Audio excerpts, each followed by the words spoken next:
Hello everyone, আজকের ভিডিওটা শান্তিনিকেতনের প্রথম দিনের। তো আমরা সকলে বাসে উঠে পড়েছি আর এই যে ব্রেকফাস্টও নিয়ে নিয়েছি। তো শান্তিনিকেতনে যাওয়ার উদ্দেশ্য কিন্তু শুধুমাত্র ঘুরতে যাওয়ার জন্য নয়, আমাদের MA 4 সেমিস্টারে ফিল্ড ওয়ার্ক বলে একটা বিষয় রয়েছে। তো সেটার জন্যই আমাদের শান্তিনিকেতনে যাওয়ার ঠিক করা হয়। আমরা কিন্তু সকলে খুবই খুশি, কেননা একসাথে দুটো দিন খুব এনজয় করব।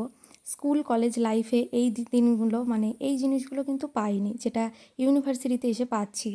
আর এগুলোই তো স্মৃতি হয়ে থেকে যাবে সারা জীবন। তো দেখো, সকলে রুমে চলে এসেছি আর রুম পেয়ে তো সকলেই খুবই খুশি, কেননা এই গরমে আমাদের রুমগুলো কিন্তু এসিই ছিল, বাসেও এসিই ছিল, রুমগুলোও এসি। আর এটা যেখানে আমরা ছিলাম সেটা হচ্ছে ভারত সেবাশ্রম জায়গাটার নাম।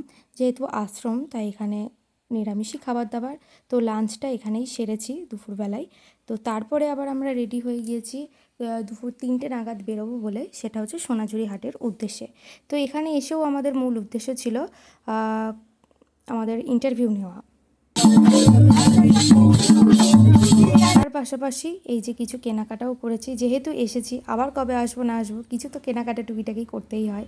তো তারপরে এই যে এখান থেকে 20 মিনিট হাঁটা পথে আমরা যাব, তখন বাজে প্রায় 5:30 নাগাদ।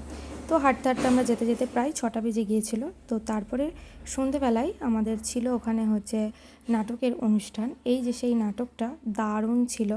নাটকের অনুষ্ঠান, সাথে ছিল বাউলের অনুষ্ঠান। সন্ধেবেলায় টিফিনে ছিল চপ মুড়ি, আর রাতে ছিল ডিনারে বিরিয়ানি। তো আমাদের কিন্তু রুমে আস্তে আস্তে প্রায় 12:15 বেজে গিয়েছিল।